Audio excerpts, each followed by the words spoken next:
Assalamualaikum warahmatullahi wabarakatuh. Kami dari kelompok terakhir yang tadi Waalaikumsalam warahmatullahi wabarakatuh. kami dari kelompok terakhir yang belum tadi presentasi. Sini kami akan mempresentasikan tentang analisis sintaksis. Di sini sebagai saya Muhammad Rifki Putra Insani dan ada Dianiko Saputra dan juga ada Yuda. Dan pada slide pertama saya akan membacakan hingga slide keempat.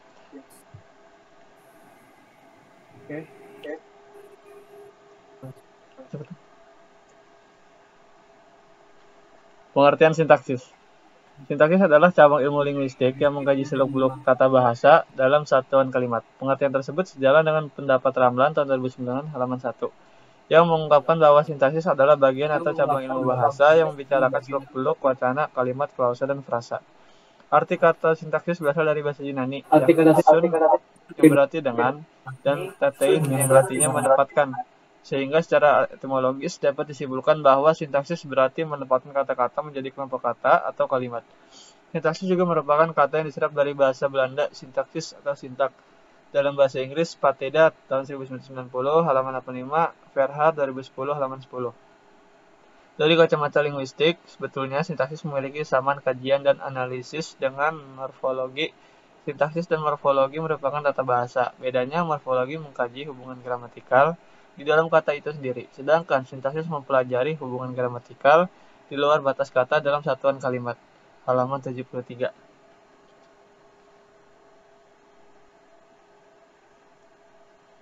Sintak analyzer atau analisis sintaksis. Pengelompokan token-token ke dalam kelas sintak atau bentuk sintak seperti prosedur, statement, dan expression. Grammar merupakan sekumpulan aturan-aturan untuk mendefinisikan bahasa sumber. Grammar dipakai oleh sintak analyzer untuk menentukan struktur dari program sumber, proses pendeteksiannya, atau pengenalan token disebut dengan parsing. Maka sintak analyzer sering disebut dengan parser atau parsing parser. Pohon sintak yang dihasilkan digunakan untuk semantic analyzer yang bertugas untuk menentukan maksud dari program sumber. Misalnya, operator penjumlahan, maka semantic analyzer akan mengambil aksi apa yang harus dilakukan.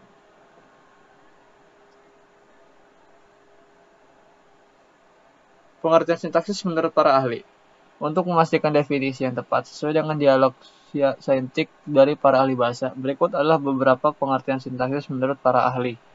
Menurut Carney tahun 2007, menyatakan bahwa sintaksis adalah studies of level of language that lies between word and the meaning of utterance sentence. Artinya, sintaksis merupakan ilmu bahasa yang mempelajari tentang kata dan makna ujaran dalam sebuah kalimat. Menurut Abdul Chair, sintaksis adalah cabang linguistik yang menyelidiki satuan-satuan kata dan satuan-satuan lain di atas kata, hubungan satu dengan yang lainnya, serta penyusunan sehingga menjadi satuan ujaran. Chair 2015. Hocket. Sintaksis adalah proses perangkaian kata menjadi susunan gramatikal yang membentuk ujaran. Hocket tahun 1958, halaman 179. Menurut Miller, syntax has to do with how words are put together to build parts, with how parts are put together to build close or bigger parts, and how close are put together to build sentence. Miller 2002. Artinya sintaksis berkaitan dengan bagaimana kata-kata disatukan untuk membangun frasa. Kemudian frasa disatukan untuk membangun klausa atau frasa yang lebih besar. Dan bagaimana klausa disatukan untuk membangun kalimat. Menurut Manaf, tahun 2009 halaman 3, menjelaskan bahwa sintaksis adalah cabang linguistik yang membahas struktur internal kalimat. Struktur internal kalimat yang dibahas adalah frasa, klausa, dan kalimat. Kajian utama sintaksis seperti yang disebutkan pula dari berbagai pengertian di atas adalah kalimat. Namun, kalimat sendiri memiliki struktur internal yang membentuk berupa frasa dan klausa. Berikut adalah penjelasan satuan-satuan yang dikaji dalam sintaksis.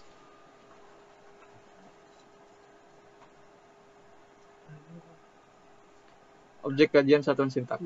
Itu akan dilanjutkan oleh Dianiko Saputra. Baik, selanjutnya saya akan membacakan objek kajian satuan sintaksis. Seperti yang telah disebutkan sebelumnya, objek kajian sintaksis menyelimuti frasa, klausa, dan kalimat. Berikut adalah penjelasan dari masing-masing objek. Frasa adalah gabungan dua kata atau lebih yang bersifat non-predikatif atau lazim juga disebut gabungan kata yang mengisi salah satu fungsi sintaksis di dalam kalimat. Khair 2003 halaman 222. Mudahnya, frasa adalah gabungan kata yang tidak memiliki predikat. Agar lebih jelas, perhatikan contoh-contoh berikut. Frasa pisang goreng, rumah besar. Non-frasa, pisang digoreng rumah itu besar. Bayi sehat, bayi ibu sehat. Kucing putih saya, kucing putih hitam. Next, Win. Klausa. Klausa adalah sintaksis yang terdiri dari dua kata atau lebih yang mengandung unsur predikat. Alwi, DKK, dan kawan-kawan. 2010 halaman 313. Contohnya telah dibahas di atas. Dapat berupa pisang digoreng, rumah itu besar, bayi ibu sehat, ayam saya hitam. Boleh dibilang klausa merupakan kebaikan dari frasa. Sejalan dengan pendapat di atas, Ramlan 2009 halaman 8 dalam Danawati dan kawan-kawan 2017 halaman 73. Klausa adalah satuan gramatik yang terdiri atas predikat baik disertai oleh subjek, S, objek, O, pelengkap, P, dan keterangan ket maupun tidak. Kalimat. Kalimat adalah suatu ujaran yang mengungkapkan suatu konsep pikiran atau perasaan yang utuh. Satuan bahasa ini secara relatif dapat berdiri sendiri atau terdiri dari klausa yang bentuknya. Kalimat memiliki pola intonasi yang tuntas dalam mengungkapkan suatu ide.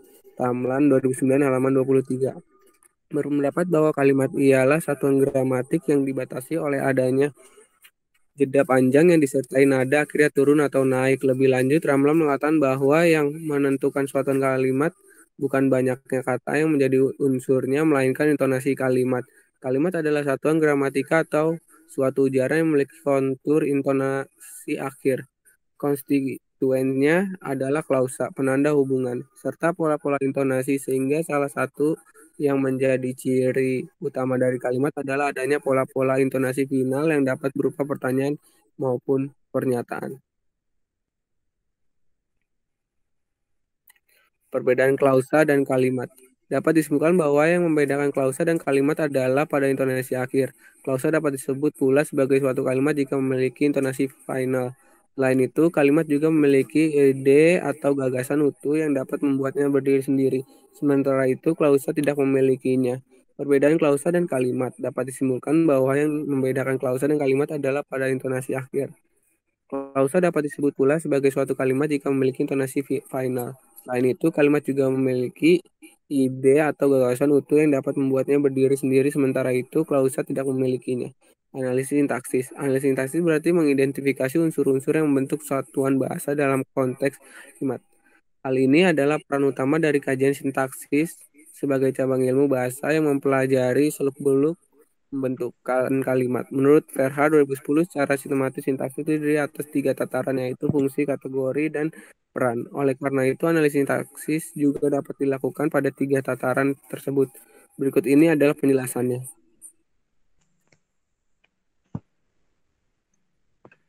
Baiklah, saya akan melanjutkan presentasi dari Dian Eko Saputra. Subjek.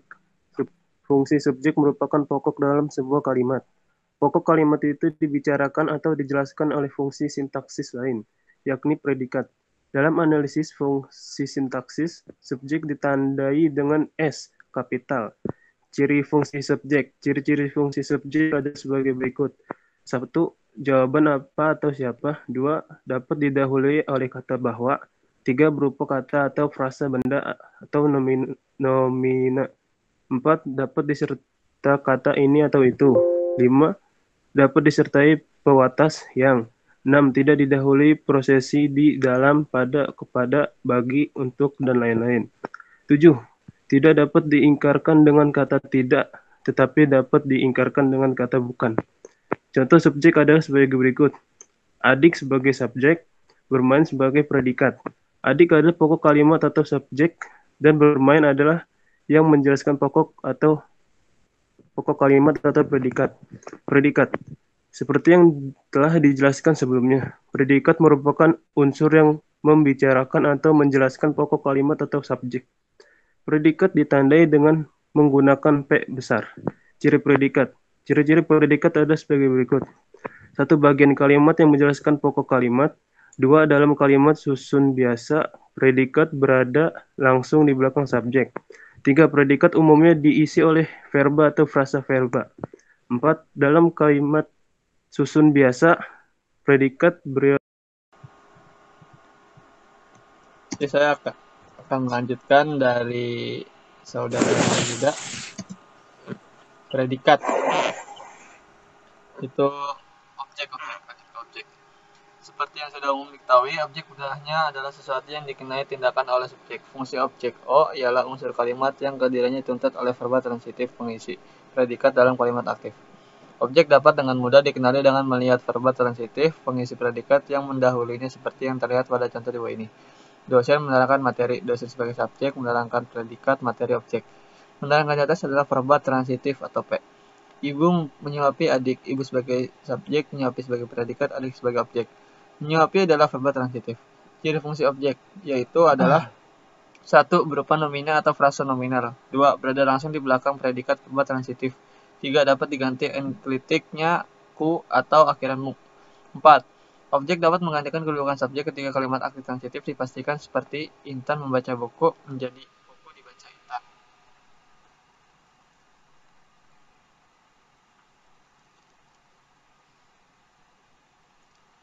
Pelengkap.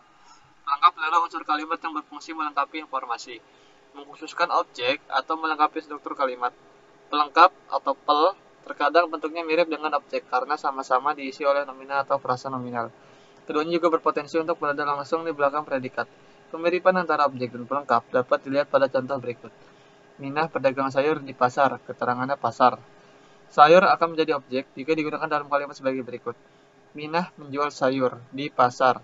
Keterangannya itu sayur. Ciri fungsi pelengkap. Pelengkap memiliki ciri-ciri sebagai berikut.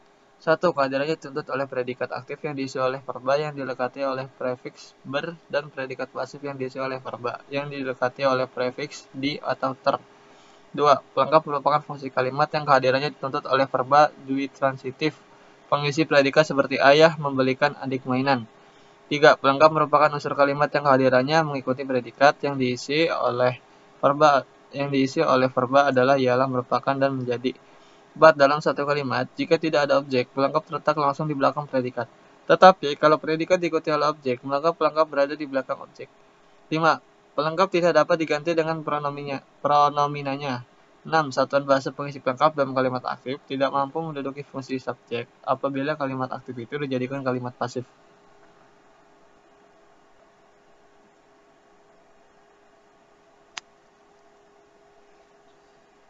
Keterangan.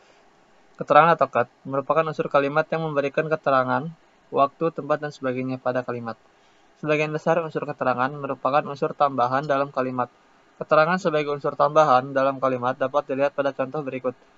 Ibu membeli kue di pasar. Keterangan tempat yaitu di pasar. Ayah menonton TV tadi siang. Tadi siang merupakan keterangan waktu.